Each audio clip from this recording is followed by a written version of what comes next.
बिस्मिल्लाहिर्रहमानिर्रहीम। अस्सलाम वालेकुम।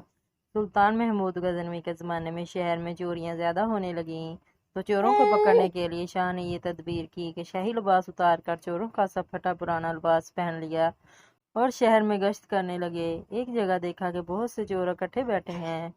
बादशाह भी वहां जाकर बैठ गया। चोरों ने पूछा कि तुम कौन हो? बादशाह ने कहा, मैं भी तुम ही जैसा एक आदमी हूँ। चोरों ने समझा कि ये भी कोई चोर है। उन्होंने कहा, हम लोग माहिरीन फन हैं, कोई आम चोर नहीं है। तुम अपना कोई हुनर बताओ, अगर तुम्हारे अंदर कोई हुनर होगा तो तुम्हें शरीक करेंगे, वरना नहीं। बादशाह ने कहा, आप लोग क्यों घबराते हैं? आप लोगों में चोरी की जो सिफत, हुनर और फन है, मेरा हुनर अगर इससे ज्यादा पाना तो मुझे शरीक करना, वरना भगा देना। चोरों ने कहा कि अच्छा, अपना हुनर बताओ। बादशाह ने कहा, मैं बाद में बताऊंगा, पहले तुम लोग अपना हुनर बयान करो। एक चोर ने कहा, मेरे अंदर ये फन है कि मैं ऊंची से ऊंची दीवार फांद कर मकान में दाखिल हो जाता हूँ, चाहे बादशाह का किला ही क्यों ना हो। दूसरे ने कहा कि मेरी नाक में ये खासियत है कि जहाँ खजाना मदफून होता है, मैं मिट्टी सूंघ कर खजाना बता देता हूँ कि यहाँ खजाना है। जैसे मजनू को खबर नहीं थी कि लैला की कब्र कहाँ है, कब्रिस्तान जाकर हर कब्र को सूंघा। जब लैला की कब्र की मिट्टी सूंघी तो बता दिया कि लैला यहाँ है। मौलाना फरमाते हैं कि जो मौला के इश्क हैं वो भी मिस्र मजनू के हर मिट्टी को सूंघते हैं, और जिस खाक में मौला होता है तो वो सूंघ कर बता देते हैं कि इसके कल्ब में मौला है। अल्लाह के आशिकीन अल्लाह वालों के चेहरा से, इनकी आंखों से, इनकी गुफ्तगू से पता पा जाते हैं कि ये दिल साहिब निस्बत है। तीसरे चोर ने कहा कि मेरे बाजू में ऐसी ताकत है कि चाहे कितनी ही मोटी दीवार हो, मैं घर में घुसने के लिए इसमें सुराख कर देता हूँ। चौथे ने कहा, मैं माहिर हिसाब हूँ, पीएचडी मैथमेटिक्स हूँ, कितना ही बड़ा खजाना हो, चंद सेकंड में हिसाब लगाकर मैं तकसीम कर देता हूँ। पांचवें ने कहा, मेरे कानों में ऐसी खासियत है कि मैं कुत्ते की आवाज़ सुनकर बता देता हूँ कि कुत्ता क्या कह रहा है। छठे ने कहा, मेरी आंखों में ये खासियत है कि जिसको अंधेरी रात में देख लेता हूँ, दिन में इसको पहचान लेता हूँ। अब सब चोरों ने बादशाह से पूछा कि ए चोर भाई, तुम्हारे अंदर क्या खास बात है?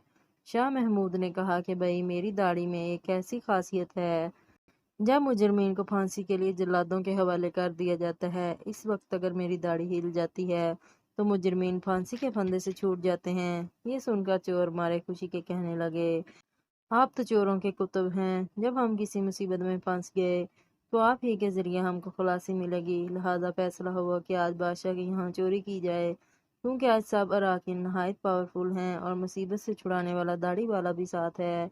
लिहाजा सब बादशाह के महल की तरफ चल पड़े। रास्ते में कुत्ता भौंका तो कुत्ते की आवाज़ पहचानने वाले ने कहा, कुत्ता कह रहा है कि बादशाह तुम्हारे साथ।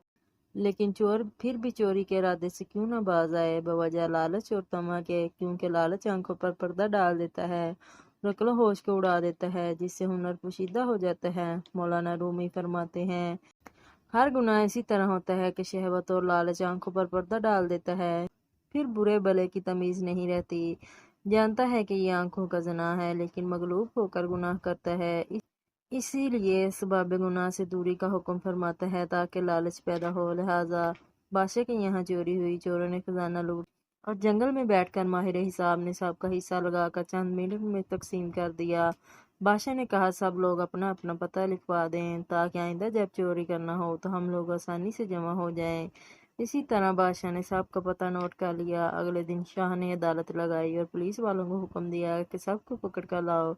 जब सब चोर हथकड़ियां डालकर हाजिर किए गए तो बादशाह ने सबको फांसी का हुक्म दे दिया और कहा कि इस मुकदमे में किसी गवाह की ज़रूरत नहीं, क्योंकि सुल्तान खुद वहां मौजूद था। इसी तरह क़यामत के दिन अल्लाह ताला को किसी गवाह की ज़रूरत नहीं, क्योंकि जब तुम बदकारियां कर रहे थे तो मैं तुम्हारे साथ मौजूद था। लिहाजा अल्लाह ताला को किसी गवाह की हाजत नहीं।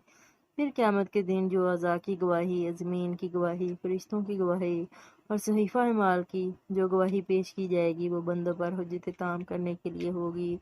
जब 6 के 6 चोर फांसी की तख्ता पर खड़े हो गए तो वो चोर जिसने बादशाह को देखा था, इसने पहचान लिया कि ये वही बादशाह है जो रात को हमारे साथ था। वो तख्ता तार से चिल्ला है कि हुजूर, कुछ देर को हमारी जानों को अमान दी जाए, मैं आपसे तन्हाई में कुछ बात करना चाहता हूँ। बादशाह ने कहा, ठीक है, थोड़ी देर के लिए फांसी को मौकूफ कर दो और इसको मेरे पास भेज दो। चोर ने हाजिर होकर अर्ज किया कि हम में से हर एक ने अपना अपना हुनर दिखा दिया, लेकिन हमारे सब के सब हुनर जिन पर हमको नाज انہوں نے ہماری بدبختی کو اور بڑھا دیا کہ آج ہم تختہ دار پر ہیں۔ اے بادشاہ، میں نے آپ کو پہچان لیا ہے۔ آپ نے وعدہ فرمایا تھا کہ جب مجرموں کو تختہ دار پر چڑھایا جاتا ہے، اس وقت غائط کرم سے اگر میری داڑھی ہل جاتی ہے تو مجرمین کو پھانسی سے نجات پا جاتے ہیں۔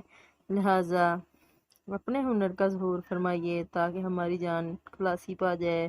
مولانا رومی فرماتے ہیں کہ سلطان محمود نے کہا، تمہارے کمالات ہنر نے تو تمہاری گردنوں کو مبتلا قہر کر دیا تھا، لیکن یہ شخص جو سلطان کا عارف، اس کی چشم سلطان شناس کے صدقہ میں تم سب کو رہا کرتا ہوں۔ اس قصہ کو بیان فرما کر مولانا رومی فرماتے ہیں کہ دنیا میں ہر شخص اپنے ہنر پر ناز کر رہا ہے۔